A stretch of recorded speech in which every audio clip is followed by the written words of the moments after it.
మొదటి ముఖ్యమంత్రి ప్రజలకు దూరంగా ఉన్నాడు. రెండవ ముఖ్యమంత్రి కూడా అదే తోవలో ప్రజలకు దగ్గరగా ఉంటా, ప్రతి సమస్యను తెలుసుకుంటా అని చెప్పి ఆయనే వాళ్ళ అన్నదమ్ములే ఒక సమస్యగా తెలంగాణకి రాబోయే పెను ముప్పుగా మనకిప్పుడు కనబడతా ఉన్నారు.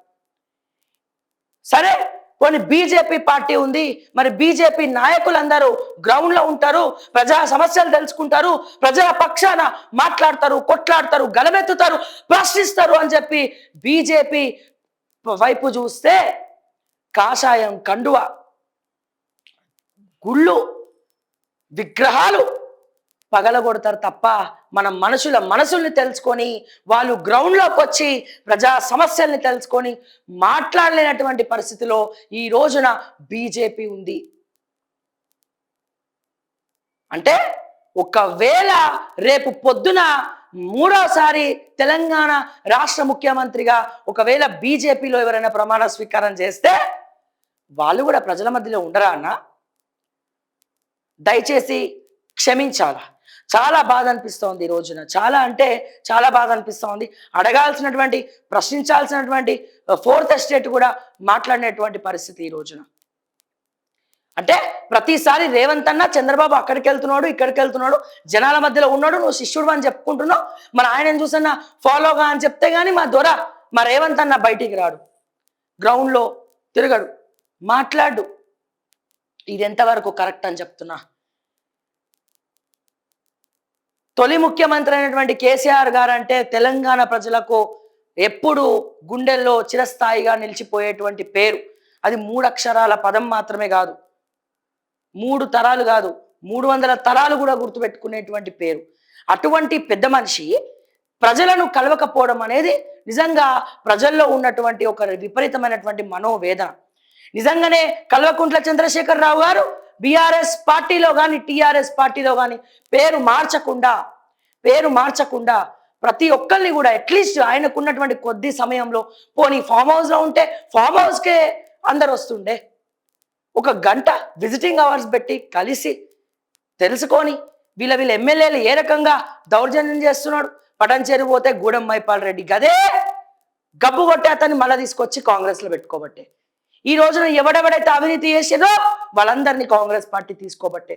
వాళ్ళందరి టికెట్లు మార్చుంటే ఈ రోజున బీఆర్ఎస్ పార్టీ తెలంగాణలో ముచ్చటగా 3వసారి రాజకీయం చేసేది, అధికారం చెలాయించేది. ఎందుకు? సరే, ఇది చూసన్న రేవంత్ రెడ్డి ఒక లెసన్ నేర్చుకోవాలంటే రేవంత్ రెడ్డి గారు కూడా ఇలాగే చేస్తున్నారు. ఇంకా మితిమీరిపోయింది. అందుకే చెప్తా ఉన్నా, తెలంగాణ పరిస్థితి ఏంటి? ఈ రోజున ఎవరు లేనిటువంటి అనాథగా తెలంగాణ ప్రజలు ఉండిపోయినారు. ఈ రోజున రిటైర్మెంట్ ఫంక్షన్ రాకపోతే అడిగేటువంటి, ప్రశ్నించేటువంటి ప్రతిపక్షాలు తెలంగాణలో కరువైపోయినాయి. ఈ రోజున ధర్నా చౌక్ లో పోయి ఒకటి ధర్నా చేస్తా ఉంటే ఇంటెలిజెన్స్ రిపోర్ట్లు తీసుకుపోయి రేవంత్ రెడ్డికి ఇస్తా ఉంటే ఆయనకి చీమ కుట్టినట్టు కూడా లేదు. అరే ఏందయ్యా మీ ప్రాబ్లం?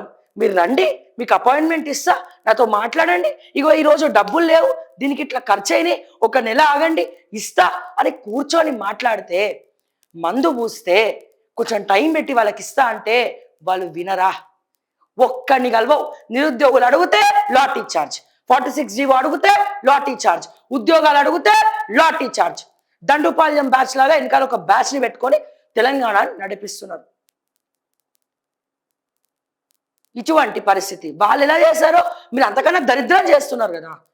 మళ్ళా సారే కావాలంటున్నారే అని పాట పాడుతున్నారు. ఎవరి వల్ల? రేవంత్ రెడ్డి యొక్క పాలన వల్ల. అసలు ఇంత కష్టపడి ఇంత చిన్న ఏజ్ ఏం కాదు, 50+.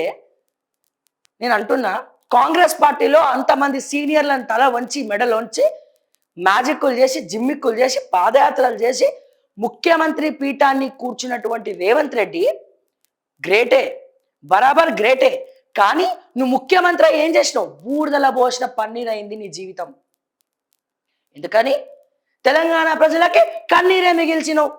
నీ స్వార్థం, నీ కుటుంబం, నీ అల్లుడు, నీ అన్నదమ్ములు, నీ ఫహీం ఖురేషి, నీ రోహిన్ రెడ్డి, విజయ్ దేవరకొండను కలిసినావు నిన్న. ఏం పని నీకు విజయ్ దేవరకొండతోటి?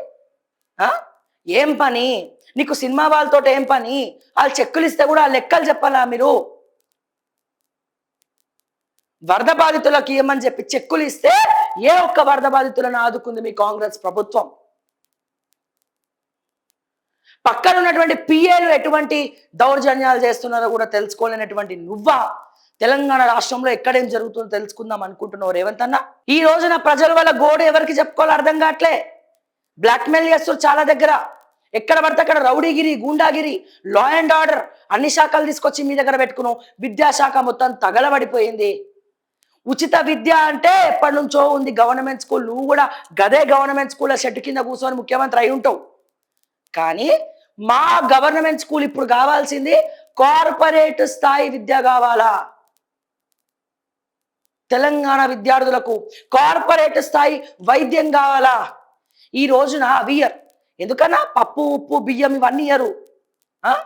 ఇవన్నీ గ్రాసరీస్ ఇయ్యరు, నూనె ఇయ్యరు, కానీ ఉచిత బస్సు ఇస్తారు. మళ్ళీ 2500 ఏమైందంటే మీ వివేక్ వెంకటస్వామి గారు చెప్తారు, ఇగో దీనికి ఇంత అయింది, దానికి అంత అయిందని. మరి మేనిఫెస్టోలో పెట్టలే.